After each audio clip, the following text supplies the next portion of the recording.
అటు చూడు. Hyderabad real estate కష్టాల్లో ఉంది. తెలంగాణలో రియల్ ఎస్టేట్ రంగం కాస్త మందగించింది. హైదరాబాద్ లో కొన్ని నెలలుగా రికార్డు స్థాయిలో దూసుకుపోయిన ఇండ్ల రిజిస్ట్రేషన్లు తగ్గుముఖం పట్టాయి. హైదరాబాద్ లో రియల్ ఎస్టేట్ రంగం మందగించినట్లుగా విశ్లేషకులు చెబుతున్నారు. ఇళ్లు, ప్లాట్లు, ఫ్లాట్లు అమ్మకాలు తగ్గాయి. వ్యవసాయ భూముల విక్రయాల్లో కూడా అదే పరిస్థితి కనిపిస్తోంది. హైదరాబాద్ రియల్ ఎస్టేట్ లో ఇప్పటికీ ఎన్నికల తర్వాత చాలా డౌన్ అయిపోయింది. రియల్ ఎస్టేట్ పరిస్థితి చాలా అగమ్యగోచరంగా ఉంది.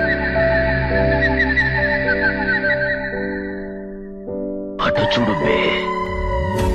తెలంగాణ రాజధాని హైదరాబాద్ లో రియల్ ఎస్టేట్ వ్యాపారం జోరుగా సాగుతోంది. మొదటి స్థానంలో ముంబై ఉంటే తరువాతి స్థానంలో మన హైదరాబాద్ ఉంది. హైదరాబాద్ లో గణనీయంగా ఇళ్ల ధరల పెరుగుదల.